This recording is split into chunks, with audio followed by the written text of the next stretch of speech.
In this segment, we have Joy Skarka. She is passionate about creating spaces to free women from shame.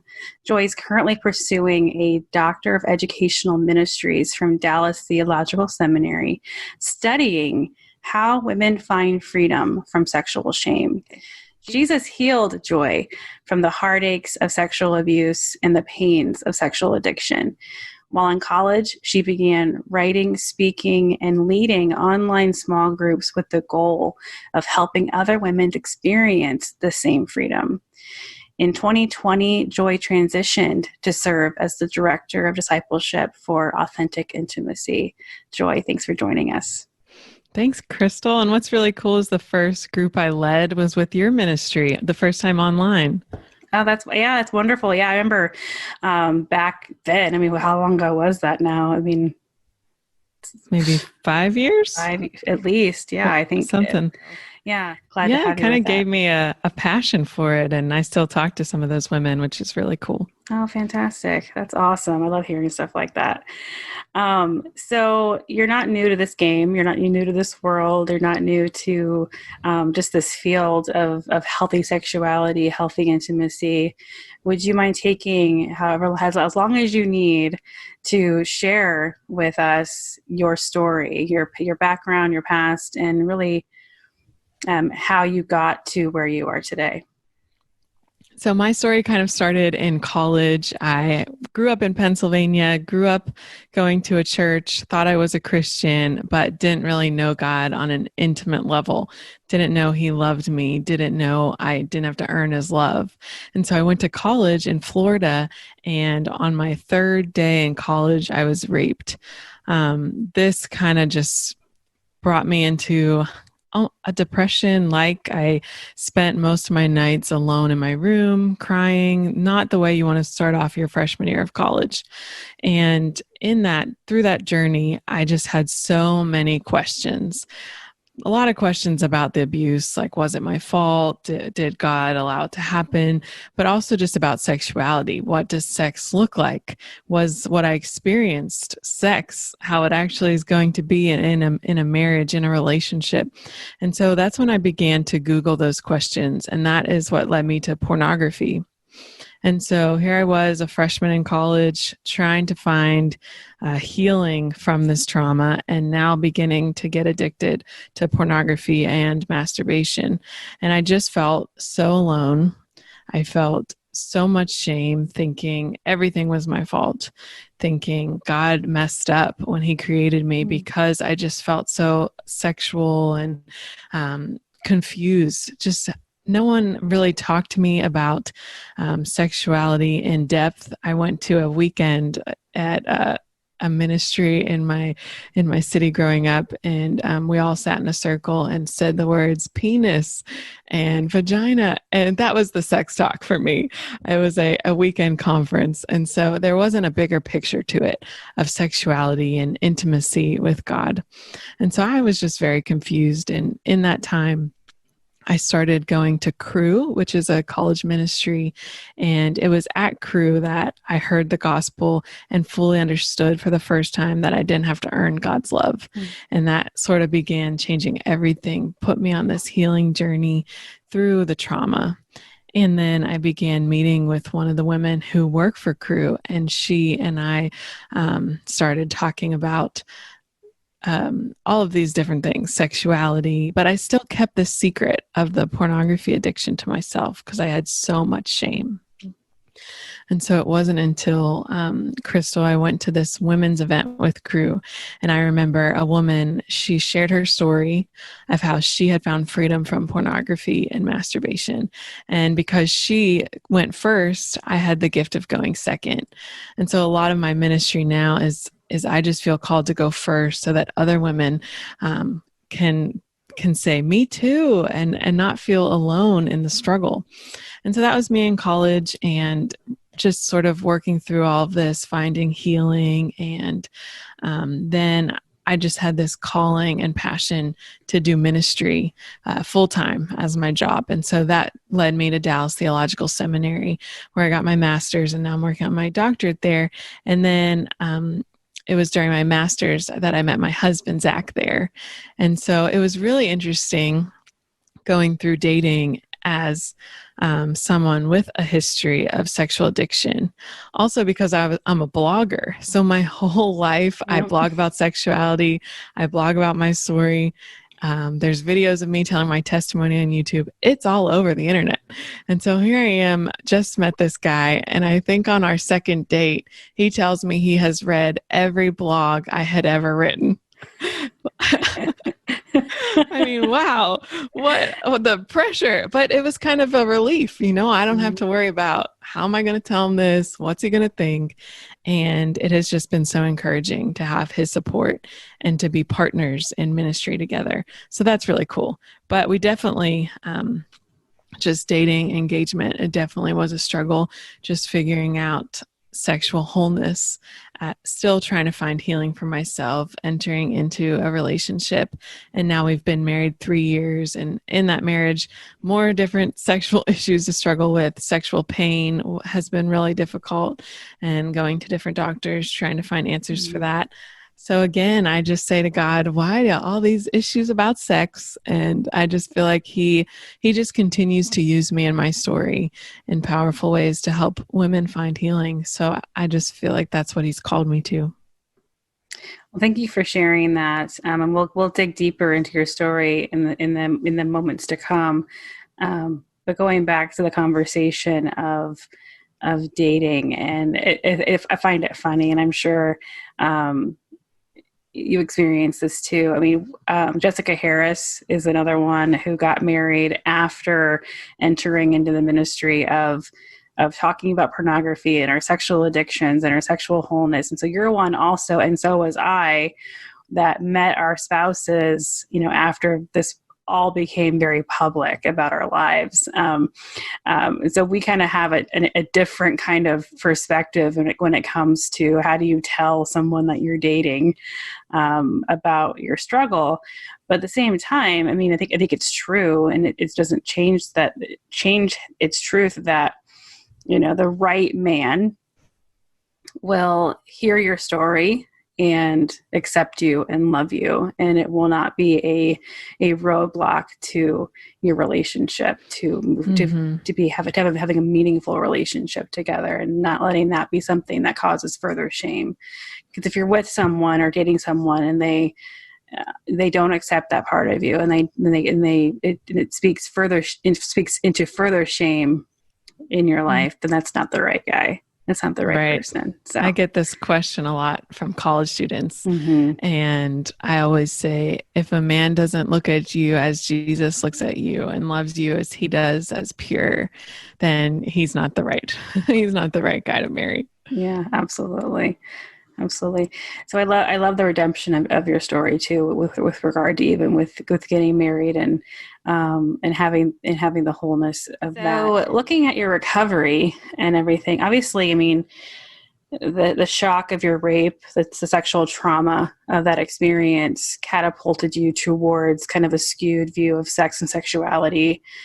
Anyway, prior to that experience, the trauma that you had, did you have a pretty good idea of sexuality and like what it was and God's standards for sexuality and all of that? Or had you kind of still not had a clear idea? No, I did not have a clear idea. Experienced different situations with boyfriends in high school. Definitely didn't know what it meant to be sexual whole. And that was definitely a factor, was that I didn't know what it meant to have intimacy with God. And so I was trying to fill that longing in my heart with relationships with guys that always left me empty and wanting more. And so, yeah, it wasn't until college that I really began to understand that. So with regard to your healing from the sexual trauma, obviously, I mean, sexual trauma, big T trauma like that is, it compounds, obviously the porn issue. Those who just have a pornography addiction or love addiction or other unwanted sexual behaviors is one thing, but to add on the trauma of it, what did it entail for you? What did recovery require for you to find, healthy wholeness in not just sexually, but emotionally? Yeah, that's a great question, Crystal. And I feel like this is so complicated for everybody. Recovery is different for everyone. And so you can't base it off of one person's story or another. But for me, that first semester of college, I met with two different women every week who one worked for Crew, one worked at my church. And they basically were discipling me and teaching me how to read the Bible. And I was open about the rape. And so they were processing me through that, talking about that. I feel like I had to find healing from that first before I could even dive into the porn problem. Just because the porn problem was just a symptom of the deeper heart issue that I was dealing with, of feeling like something was wrong with me, the shame, the brokenness, it was my fault when it wasn't. Those lies that I was believing really played into why I was turning to pornography. So I think first I had to work through the pain of the trauma with these women. It was really about intentionality. They poured into my life, myself. And then I would say I had to get to the point where I was willing to do whatever it took to find freedom from the porn addiction. So for me, that meant at the time, this was my sophomore year of high school, or sophomore year of college. I was living in a condo with 5 other women, and I had my own room, and I took the doorknob off my door. I just removed it, decided I can't have any privacy. I can't stop looking at porn. And I thought of that verse where it says, cut off your hand and cut out your eye. And this was my moment of, I'm just going to take this doorknob off. And what it did was it gave me no chance to look at pornography. I also didn't know about internet filters at the time. So that wasn't really an option for me. And so I did this. And the coolest part about it was when I took that off, it started conversations with my roommates. Turns out some of them also were struggling with pornography. And so now I had accountability and I had a community that I didn't have before. And so that was also a really turning point for finding freedom from the addiction. Yeah, that's good. So looking at shame, that's been obviously it's a theme throughout this summit, but it's a theme in your story as well, where not just the shame associated with the rape and the sexual trauma, but then the shame of pornography and other unwanted sexual behaviors. What did you do? What did shame tell you about yourself? So many lies. And it makes you isolate yourself. So I can even picture some nights where I would have so much shame that I would just stay alone in my dorm room eating ice cream that I knew would make me sick, just because I felt so bad about myself. And that was the worst it got. Just the lies just telling you over and over again, you're never going to get over this. You're never going to be able to stop watching this. You're never going to be loved. God doesn't even love you. God can't forgive you. These lies that we believe, it's just this cycle. And I truly believe this shame keeps so many women in the cycle of addiction. And what do you do with that shame? And through recovery, obviously the little whispers, or not even the whispers, sometimes the screams of shame, the screams of those lies. What do you do with that shame through the process of recovery?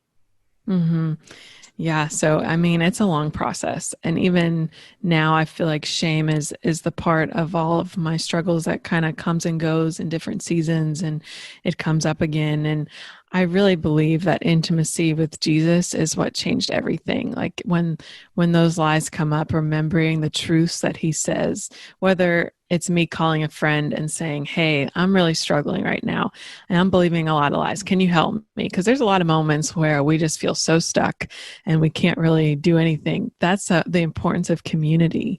And just a really cool story in the Bible is the woman at the well. So she goes to the well when no one else goes. It's so hot. It's the middle of the day. And because she was isolating. She felt so shameful. She didn't want to see anybody. And so she was hiding. And that's what shame does to us. But Jesus, he met her there. He met her in her shame, and he didn't leave her alone. He talked to her. He loved her. And then what's so cool is after, when she realizes it's Jesus, she drops that water bucket and runs back to the people. It's like she was finally released from that shame and that baggage that she had been holding on to. So Jesus set her free, and then she was able to go and tell everyone about him. I just think that's an encouraging story, something I want to be true of my life and all the people I talk to about this. So as you're studying at Dallas Theological, how women find freedom from sexual shame, what are you finding there? Like how are they able to find that freedom from the shame of this? Yeah, so a few of the things I've shared before, but the first one is better understanding God's love, who he is, his character, because when we don't understand that, we think he could never love me. And so when we know that he loves you for you, you don't have to earn it. That is a game changer. The second thing is community. And so finding that authentic people who you can share your story with, walk through the struggle with. So those are, I've interviewed over 100 women and listened to their story and asked questions on how they've began this journey of freedom. Now they're all on a different spectrum of how free they think they are, but those are the big things of how they're experiencing freedom from sexual shame. We hear that a lot about, sex addiction, pornography addiction, all these sexual compulsions, they're rooted in an intimacy disorder, right? That's kind of the way that they kind of categorize or define sex addiction is an intimacy disorder. And so part of healing that or getting through a sex addiction, you're told, well, you need to develop or grow greater intimacy with God, with Jesus, and with others. But how do we have intimacy with Jesus? Like, what does that look like? Yeah, that's such a good question, because we need some practical things with this one, because it's so broad, and what does that even mean? And because we don't get to, have him be here in person with us right now. And it's so much easier. I always felt it was so much easier to just go and make out with a guy than have intimacy with Jesus, because he was so physical. So here, but yet I just felt so empty after. And I just still had this longing. And so I always was so confused. And then it was when I would spend time reading God's word, the Bible, and journaling really was my game changer. I felt so more full than those moments of walking away from being with a guy and realizing that didn't satisfy me. That didn't help me feel closer to him. I feel further away from this guy who just left me. And so for me, journaling, some practical things. I love writing scripture as if it's almost like a dialogue between me and God, like a prayer, or he's speaking to me. I love doing that. I love writing down song lyrics too, like worship songs. I find intimacy with God through worshiping with him, and in community. Talking to other believers about what God's doing in our lives, and even studying the word, doing a small group together. These different ways help grow your intimacy with God, and it helps you realize that someone can love you for who you are, because that's one thing that shame does. It gives us these lies. No one will love us, not God, not friends. And so when we're in community and we get to be authentic and let our walls down, and someone actually loves us back, that is powerful, because we realize, oh, maybe I'm not weird and messed up and broken. Like, people can want to be my friend and love me even when I share these secrets of past addictions or current struggles. Yeah, in the same conversation or same thread as community, obviously in recovery, accountability is paramount and is kind of central to meaningful recovery. What did accountability look like for you in your recovery, and maybe even today? What does accountability look like? I think accountability is this word where we don't all know what it means. Yep. There's this vague thing we say, you got to have accountability. And so when I was actually walking through the addiction heavily, I had no clue what accountability meant. No clue. I did meet with these women who were discipling me once a week, but if I had messed up that week, or I wasn't confessing to them, I wasn't calling them when I was being tempted, I would just say, oh yeah, I'm struggling with it. Very vague. I also didn't know about internet filters, which now I heavily rely on. There are so many good ones, but I use Accountable to You. And I just know it's on my devices. If I look at something, I know my husband's going to get notified and I know my best friend's going to get notified. And since I've had that on my devices, I haven't looked at anything just because I don't want them to get that email and be sad about it, because I know my husband especially would just feel sad. So that is something I really encourage all of the women that I do ministry with to get some sort of internet filter. Covenant Eyes is a great one I recommend too. And so that is really important to accountability. And then I also just encourage them to have 1 to 2 people who they regularly check in with, who are asking the hard questions. So I encourage them together as a team to come up with what are those questions, because it's different for everyone. Maybe I have one girl in one of my small groups right now who really struggles with romance novels. So for her, when we are talking, I'm asking, hey, when was the last time you looked at a romance novel? Versus another girl, she's really struggling with YouTube and watching pornographic things on there. So I'm asking her, hey, is your YouTube still off your phone? So making sure your questions are specific to the person that's holding you accountable. Because I think if we're just vague, like, how was your week? Or are you struggling? It's just so easy to lie, and that doesn't help us find freedom. And I also encourage them that they have to get to that point of really wanting freedom. That doorknob moment where I was willing to take that doorknob off, they have to get to that point for accountability to even work, or else you will just lie and get your way around telling the truth. So for the woman who's watching this right now, and she's thinking to herself, I don't have anyone in my life to hold me accountable. What would you say to her? Yeah, it's tough because so many people don't talk about these issues that you don't know who else is struggling, or you don't know, you might not have someone safe, because that's another important thing. This person has to be safe. They have to be trusted. They have to be a Jesus lover, Bible reader, disciple. You don't want someone giving you bad advice. And so I would really encourage them to find an online support system, an online small group through Crystal's ministry, through our ministry, Authentic Intimacy. We have groups, and then you can find people who are walking through similar things.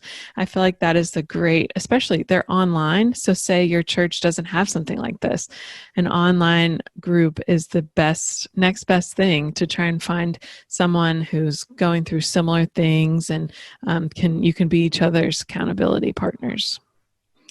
Great. Do you have any advice, like going back, what if your church doesn't have anything? Do you have any advice for maybe the pastor or ministry leader who is watching this right now about, establishing, a safe community within the 4 walls of the church to begin to provide somewhere for women to go who are struggling?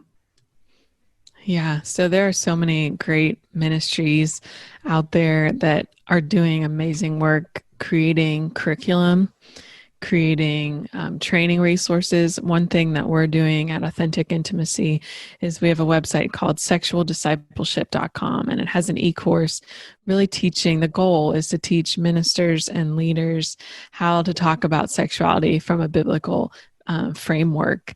And so I think sometimes the purity culture especially has kind of done a lot of harm in churches, the way they talk about it. And so first I would say, if you're a pastor, a leader, you got to get equipped. You got to train yourself so that we're not doing more harm. And there's so many resources that Crystal or I can link to at the end of this.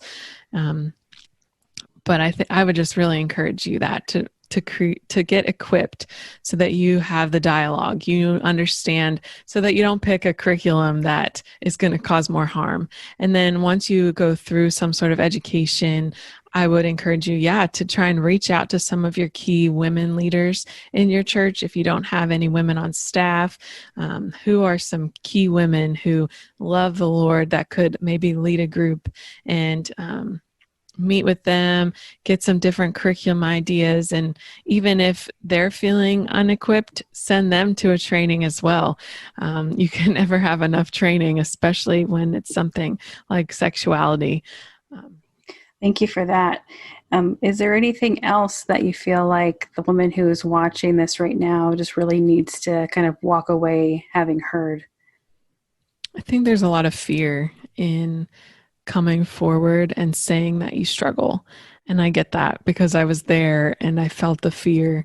But I just want you to know there's so much more fear in not telling, because of what could happen to you, the shame that can just eat at you and destroy you over so many years. And so I just want to encourage you, even though it's scary, I would encourage you and to look for that safe person to share your story with, and to ask for help, to ask for guidance and resources. And if you don't have a safe person, then that's what you need to start praying for, is someone safe. And what I mean by safe is someone you can trust, that's not going to go sharing your story with the world. Someone who is a Christian and, a wise person, a wise counselor. So, and counseling, I would also recommend a Christian counselor to work through this with. So just know that you're not alone. So many women are struggling, and maybe that by you going first and sharing your story, other women that who are also living in this fear and shame from telling their story, maybe they'll get to go second and come forth and share theirs too. Yeah, just like me, just like you. I think the whole heart of this summit is the, because of one Christian woman, bold enough to share her story with us, we were then able to say me too and share our stories, which is the catalyst to recovery. Because being able to bring these stories to light, being able to say the words, I struggle with pornography, I struggle with unwanted sexual behavior, it brings light to darkness. And that's where freedom can start to really unfold. So I thank you for using your story for being the catalyst to many Me Too stories, so that more women can find help, hope, and healing. So, well, thank you so much for sharing with us today and being a part of our summit. How can those who are interested reach out to you? Well, thanks for having me, Crystal. I've just loved being a part of it. And anyone who wants to find me on Instagram at Joy Skarka, Skarka. And you can find our website for Authentic Intimacy at AuthenticIntimacy.com, and our newest website, sexualdiscipleship.com. Great. And Julie Slattery is also going to be a part of our summit, Dr. Julie Slattery. So if you haven't watched her segment yet, be sure to go watch her, and vice versa, as they are sharing amazing resources that Authentic Intimacy provides, and just to bring about authentic intimacy and authentic sexuality and healthy sexuality in the lives of women and men, married, single, whatever, just the importance of understanding it as God intended. So thank you very much for the work that you do and for being a part of our summit.